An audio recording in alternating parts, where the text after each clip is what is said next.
Hey everyone, and welcome to a new video. Have you ever noticed that some photos immediately jump off the screen or the page and others just feel flat, sit on the page, lifeless? It's not resolution, it's not megapixels, and it's not sharpness. So in this video, I want to share my top 8 pro tips that will make your images come alive. Images beyond 2 dimensions. And stay tuned to learn how to win one of these prints from Whitewall in this video. My name is Simon D'Entremont and I'm a professional nature and wildlife photographer living in Eastern Canada. I make weekly videos giving you photo tips or taking you behind the scenes for nature photography. Subscribe if you want to see more.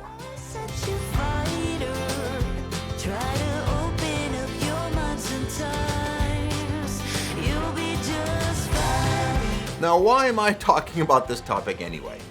My last video was about sharpness, so if I get sharp photos, I have good photos that pop, feel 3D, right? No. This photo of mine is plenty sharp, but that's not the problem.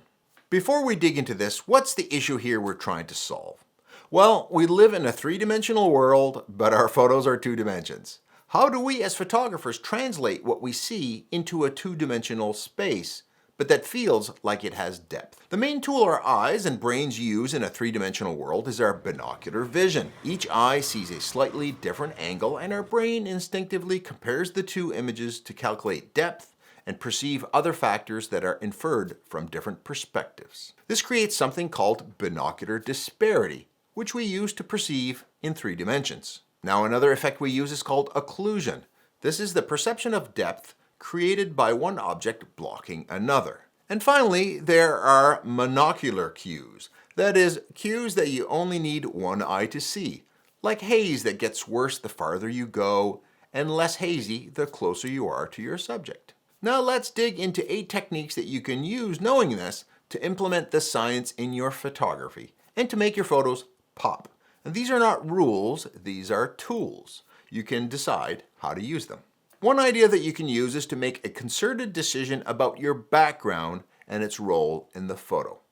A bad habit we have as photographers is we spend 95% of our time focused on the subject, even though the background often has more pixels in the image. Now, when it comes to the background, one big decision is it made irrelevant through a thin depth of field and to make it blurry, or is it included as part of the image? In these cases, they're part of the photo, setting the scene, adding compositional elements or structure. Now, when the background isn't helpful, to use a thin depth of field to make it out of focus and to make your subject pop in the frame is a good strategy. Here, for example, the background is totally taking any pop out of my subject. Getting a different angle to get a different background is the way to go here. Or a thinner depth of field or a farther distant background will make the subject pop more from the frame. A background that's busy and not complementary is taking away from your photo. Change your angle or use a thinner depth of field or a smaller field of view to remove it. But note that if you do include it, a gentle drifting out of focus as things get farther away is a great way to get more depth in your photo. Another way to make your photos have more pop is to have a large variance in brightness. Note that I didn't say color yet, that's later. This is based in science. It turns out that human vision prioritizes luminance contrast over color contrast. And photographers actually see this in use all the time. That's because the modern compression algorithms we use, like JPEG, used to save up memory space on your SD card or your computer, allocate more data to luminance than chrominance, that is color. Now, how do we put this knowledge to use? One option is to photograph subjects that have a visible tonal difference from the background, like this and this. Now, here's an example of a photo of mine that doesn't do this well, or this one. They're okay, but will never jump from the page. The brightness of the subject is the same as the background and makes them blend together. How to put this into practice? Seek out opportunities to contrast your subject and the background in different brightnesses, like light on dark or dark against light. The next way to get your images to pop and appear more 3D is to emphasize edge detection. I explained in a recent video that sharpness is delivered by acutance, that is, sharp transitions from light to dark. In the same way, sharp edge contrast equals stronger perceived clarity, which makes things pop. That's why images with clean subject outlines feel impactful. Sometimes you can be lucky and get the sharp edge in your scene with some luck. In other cases, you need to move around to get the background and the foreground lined up to create this sharp edge. And finally, like in this photo of mine I showed you a few weeks ago, In processing, you can emphasize the edge, like I do here with my slight brightening of the white back of the snowy owl against the darker wave crashing in the background. The sharp transition edge to my subject gives them separation, implying physical distance. Another powerful way to create 3D pop is with negative space and simplicity. Having too many competing elements makes it harder to separate the subject from the background. A little software magic on that owl photo from earlier, and I can take my photo from this and turn it into this. Is more better? Definitely not. A lone subject is much easier to separate from the background than a group. This combination of a small subject in the frame and wide open space around it creates separation between them. So out in the field while you're shooting, don't be afraid to use a wider lens to make your subject small in the frame and the environment larger. The contrast between the two can help your image feel more three-dimensional. Luckily for us, we can also use other tools to make images pop, and one of them is to use the medium as an amplifier. In this case, I'm talking about print medium. How you print your photos and what type of surface you use can really help you make your images pop. And this is a great way to bring in the sponsor of this video, Whitewall. They're the printer I trust for my prints on my very own website. They've won many awards since they started up in 2007.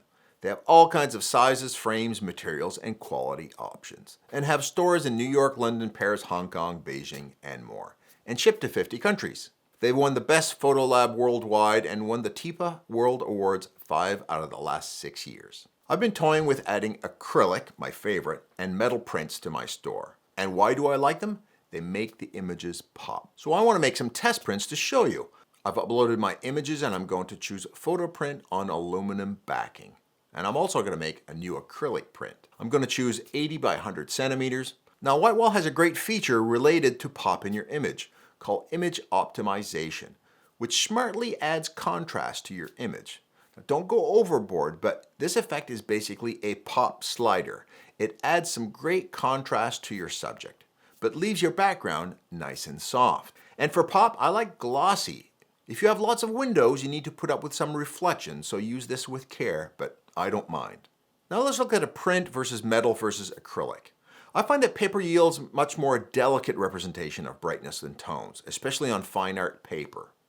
What on a computer screen looks black can be represented with much more subtle tones.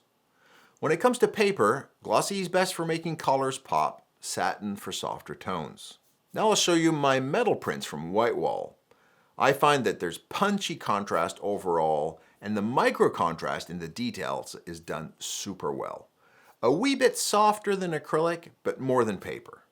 This is great for tone and colors that need to pop for your 3D effect. And its super smooth surface reveals crisp, fine details more. And now acrylic. I find this the best for the depth illusion, which is really what pop is all about. It feels and looks the most 3D of them all. Rich blacks and a nice saturation boost. And if I can call it a kind of a floating effect. So head over to Whitewall if you want to try this in real life and use code WWSimon10 for 10% off your order. Stay tuned on how to win one of these. I'm giving 2 of these away. The next way to give your images a 3D feel is depth layering. That is, give it a foreground, middle ground, and background.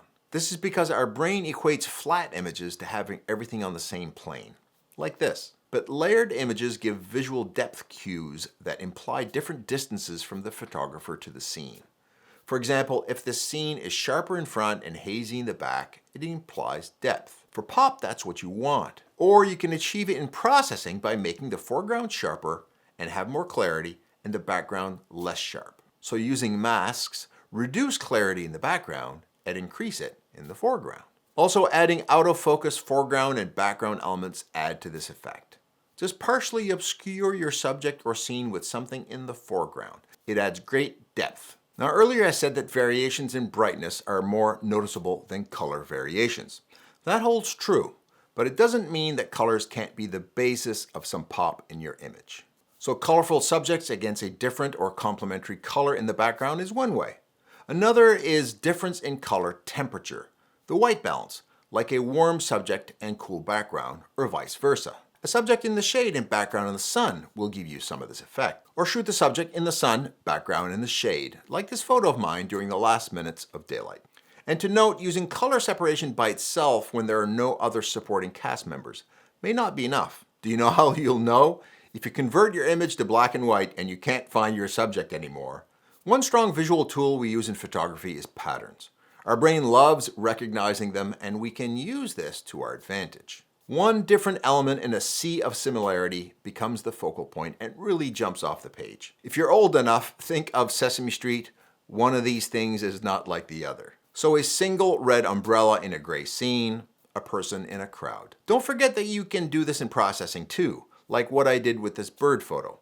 I removed all the saturation from the photo other than that amazing eye. It's your art, you can do whatever you want with it. Another way to make the image pop is to understand the impact of the light. Shadows define form, and to get any shadows on your subject, you need light and light from a side angle. That's why people use off-camera flash or bounce their flash off a side wall. When you use flash from the same perspective as the camera, by definition there are no shadows and you flatten the image. And do you want to win one of these acrylic and metal prints I showed you earlier? I'm going to give 2 of these away. Go over to Instagram and Facebook where I'll make a post about this giveaway. Make sure you follow me and comment, "I love Whitewall." I'll pick 2 of you at random to get one of these prints. Make sure you're a follower to be eligible. And I hope you can use these tips to go out your very next outing and get your own unique and amazing photos that jump off the screen. I know you can do it.